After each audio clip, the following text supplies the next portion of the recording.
Bueno, regresamos a argumentos. Hay muchas reacciones, mucha información que también se encuentra en desarrollo y bueno, estamos examinando los hechos tras las distintas noticias que durante este fin de semana recorrieron Venezuela y también le dieron la vuelta al mundo siendo noticias de primera página. Bueno, en este segmento de argumentos vamos a iniciar nuestra entrevista. Mercedes, bienvenida. Estamos acá en Argumentos iniciando, recibiendo la Navidad. Ya viste que nuestros estudios se encuentran decorados. Por cierto, queremos agradecer a Flamboyant Gallery, la señora Adriana Manzanares en los Palos Grandes por este hermoso detalle que nos ha hecho llegar, que nos acompañe durante todo el mes de diciembre y lo que queda de noviembre por este inicio de la Navidad, que también es momento de esperanza, momentos de reflexión, de cierres de este año. Mercedes, bienvenida, gracias por estar con nosotros. Gracias a ti, Rosa, por la oportunidad de compartir contigo y con la audiencia de Globovisión. Bueno, Mercedes, como veíamos en el primer bloque, hay quienes saludan este acuerdo, otros partidos políticos exigiendo la transparencia en la administración de estos recursos, pero sin duda, pues lo que muchos aseguran que era un hecho que se venía pidiendo incluso desde el tiempo de pandemia por COVID-19, que los fondos de Venezuela congelados en el exterior finalmente a través de una mesa, de un acuerdo social, se pudieran concretar y ponerlos al servicio de la gente, de los más afectados por distintas situaciones. Y bueno, hoy, 2 años después de esas... me acuerdo que incluso en primera página, cuando estaba en esa época en el programa, era parte de las demandas de muchos partidos políticos, de que se pusiera sobre la mesa el interés de la gente y que estos recursos llegaran a un acuerdo. Bueno, finalmente llegó ese momento, Mercedes. Las reacciones de Unión y Progreso y también tuyas como analista. Sí, bueno, la verdad es que nosotros en eso hemos tenido una postura que no ha variado. Desde hace muchos años hemos hablado sobre la inconveniencia de las sanciones económicas, sobre el fracaso de una estrategia política que no se basa en el diálogo ni en el acuerdo, sino que se basa en la confrontación, en la disputa por el poder, etcétera. Y hemos dicho muchas veces en este espacio y en muchos otros espacios que el centro de la política tienen que ser los venezolanos, y lo que estábamos viendo era que a costa de los venezolanos se estaban tratando de resolver problemas políticos que le estaban llevando a mucho sufrimiento y a muchos padecimientos a la gente.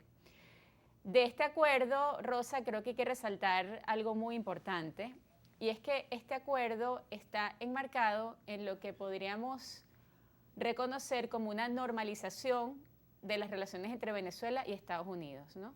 Una normalización que comenzó con unos gestos por parte del gobierno nacional y el gobierno de los Estados Unidos.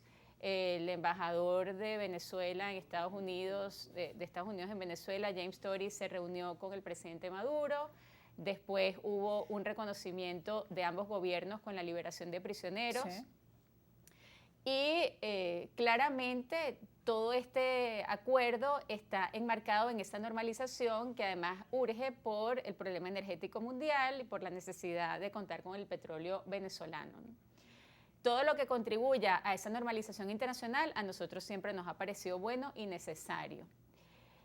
También pensamos, lo hemos dicho en muchas oportunidades, que todo lo que contribuya a recuperar el cauce democrático, político, constitucional, electoral, para la oposición va a ser bueno, porque lo contrario le ha traído mucha división, muchas disputas, mucha atomización, etcétera, ¿no? La manera de volver a confluir en un espacio político democrático plural no es otro que la participación electoral, la construcción de mayorías mediante el ejercicio de la democracia, ¿no? en elecciones, ¿no?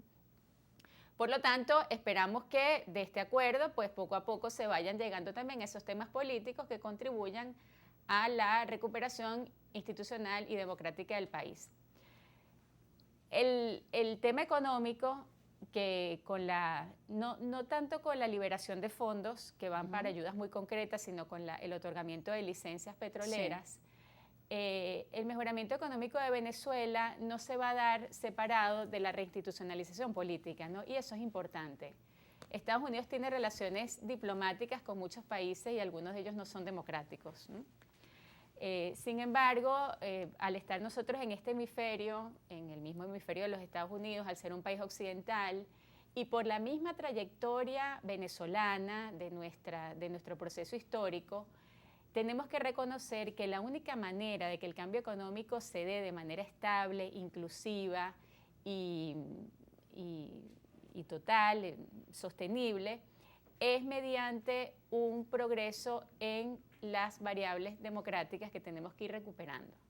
El ejercicio equilibrado del poder, el equilibrio en las ramas del poder público, las elecciones competitivas, el principio de alternabilidad en el poder, que es fundamental para cualquier democracia. Sí. Todas esas cosas se tienen que ir dando para que la economía, la recuperación económica no sufra más traspiés, no sufra retrocesos, no sea simplemente una ilusión y no se quede solo en una liberación de fondos para una ayuda humanitaria, que muy bien, bienvenida sea todo lo que sirva para solucionar los problemas, paliar los problemas de los venezolanos, pero no va a resolver el macro problema que es económico, que es del salario, que es de empleo, que es de producción, que es de industrialización, etcétera. Ahora con el tema de Chevron empezaron también expectativas. Eso surgió, esa noticia, luego de este acuerdo firmado que se autorizaba una licencia a Chevron para el tema del petróleo venezolano, y sobre ello pues también hay reacciones de los expertos en materia energética. Por ejemplo, el profesor Rafael Quiroz decía que eso no va a significar que va a incrementar la producción de petróleo en Venezuela.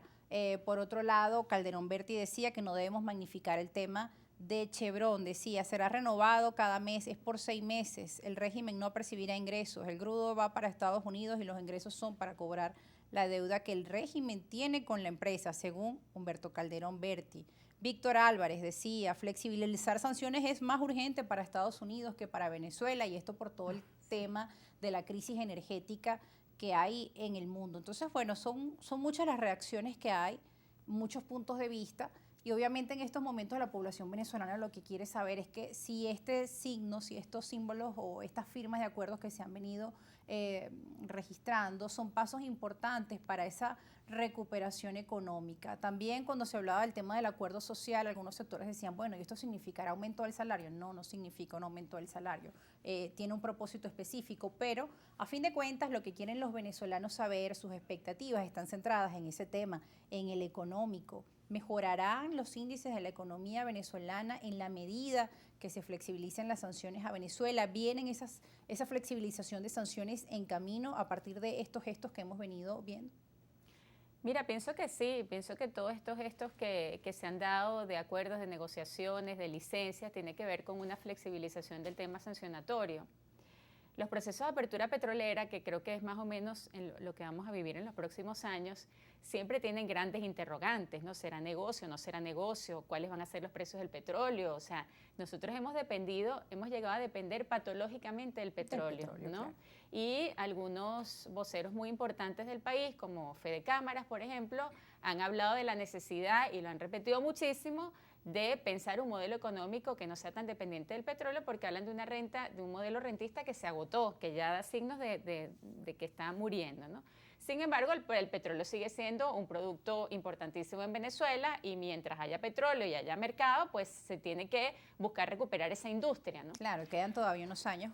Claro, pero es un proceso que además que siempre genera incógnita, porque es comenzar con un negocio que hay que descubrir cómo va a ser en este tiempo, etcétera. Además se da en un marco de destrucción total de la economía de Venezuela, lo que hemos vivido en los últimos años, y de unos acuerdos políticos que también son inéditos en el país. No habíamos vivido un ataque tan fuerte a la soberanía del país, no habíamos vivido una destrucción tan grande de la industria petrolera. Lo que habíamos vivido era la construcción, la modernización y después procesos de apertura y nacionalización, pero siempre en un marco normal, ¿no? Lo que estamos viviendo ahora es prácticamente reconstruir una nación que dio signos de posguerra, ¿no? en su destrucción material y económica, y todo eso le genera mucha expectativa, ¿no? Mucha incertidumbre. Hay quienes ven el vaso medio lleno, hay quienes ven el vaso medio vacío.